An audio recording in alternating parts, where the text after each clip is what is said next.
So I started investigating, and then I was just completely shocked. I was just completely shocked because the theories that I've been sort of, I've looked at the theories I'd studied in 2008 that I thought was kind of like interesting theoretical approaches was being put into practice, and women were complaining about it everywhere. And nobody seemed to care. Nobody cared. So I kind of fell into this rabbit hole that I think a lot of the women here today have experienced, where you just kind of tumble down and you can't believe what you're seeing. Like, women are trying to explain that men who claim to be women, they're still just men, and they pose the same risks as every other man. And most significantly,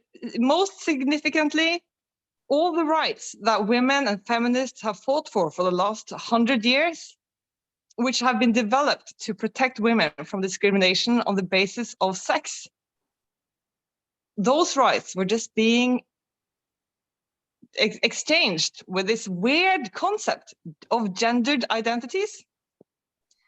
So after having had a few encounters with trigger-happy teenagers and really easily insulted 60-year-old men, I realized that this is actually a really significant problem, because it's not possible to have a public debate about the consequences of replacing an objective definition of sex with this subjective definition of, this weird concept like gendered identities.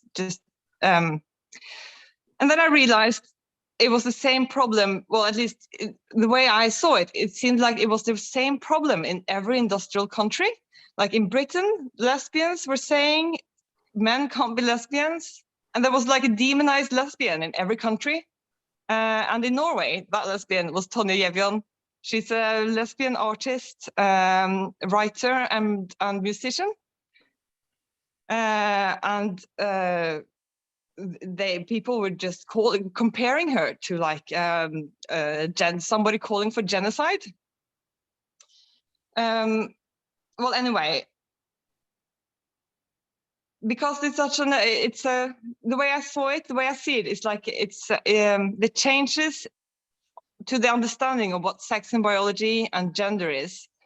It's happening on two fronts. One is legal and one is cultural. So I got together with Tonje Gjevjon, and then all the women I could find that was aware of the situation.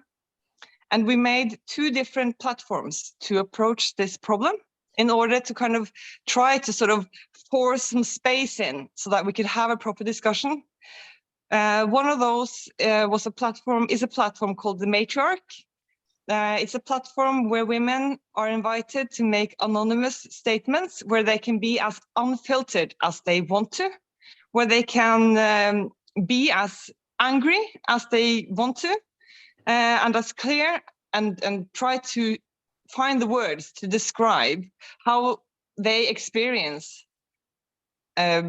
being reduced to a feeling that a man can have.